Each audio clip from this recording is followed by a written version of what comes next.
So chapter one. So we came into chapter one, and we said that there's no gene for talent or high performance.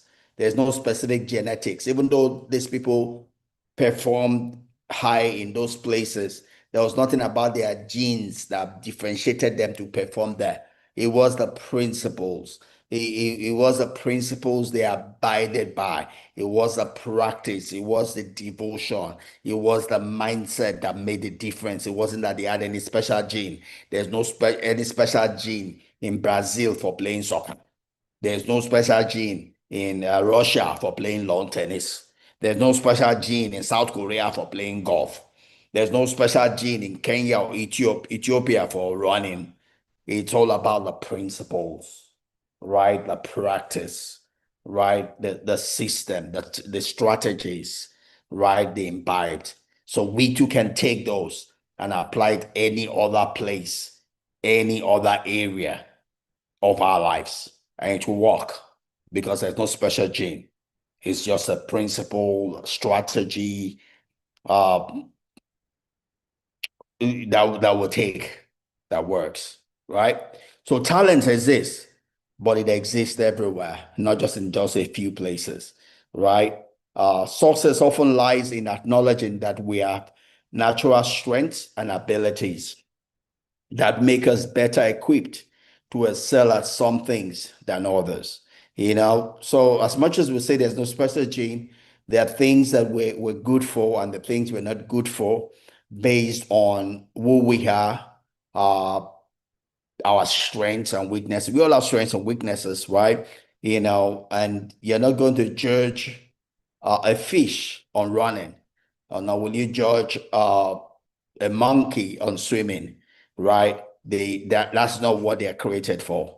A fish is created to swim, so you can judge it on swimming, not on running. It has no legs. The monkey is created to jump from tree to tree, not to be swimming, right? So the reality, and which is what we do each time, right, for organizations, and we should do for our own selves also, is doing what we call a SWOT analysis. What are my strengths? What are my weaknesses? What are my opportunities? What are my threats? How do I harness my strengths? How do I optimize, harness, and exploit my strengths to tap into all the opportunities that are available for me? Use my strength to tap and fully exploit the opportunities that are available for me. And while I'm doing that, I'm cautious about weaknesses and not allow my weaknesses to grab me from behind. That don't allow me to fall, not allow me to miss it, and have some defense against the threats that avail themselves in the environment, right? If you have to do that, you have to be realistic with yourself. You don't go and run another person's race because you only be second fiddle, third fiddle, fourth fiddle, but you never be first fiddle running another person's race or running another person's lane. You have to know what is meant for you, what you can do and do well. What you can do and do well. James C. Collins put in his book, talking about well, I've forgotten the name he put it. It just talks about how to decide what to do. Talks about is it 4 circles or so? But it talks about the things that you can do better than other people, and the thing that also you can make money in, right? So you need to decide that, right? What is it that I can do and excel? I can do at the top tier, right? I can do at the top tier that I can do and do well, not be lost in the crowd, right? And does it make me money? Does it put food on my table? Or do I have other things that put food on my table and I do this for fun, for enjoyment? Why am I doing it? And is it worth it for me? Does it make me happy? Does it make me fulfilled? Does it make me actualize? You need to ask yourself those questions. Otherwise, you'll be wasting your time. You're wasting your life, right? If it doesn't feel you, right? So that's important. So success often lies in acknowledging. You need to acknowledge your strengths, your weaknesses, the opportunities that are built for you, and the threats that are built. right? And make the best of your strength to exploit your opportunities while defending yourself against your weaknesses and the threats, right?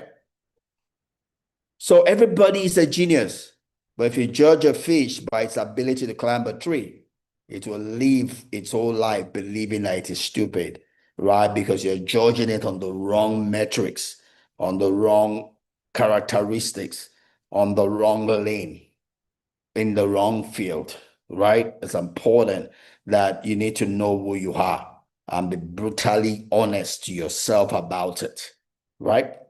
So innate talent is not the decisive force, but it is the entry ticket to the game, right? You do the thing you have an innate talent for, something you can develop, right? You need to go in with something that you can develop.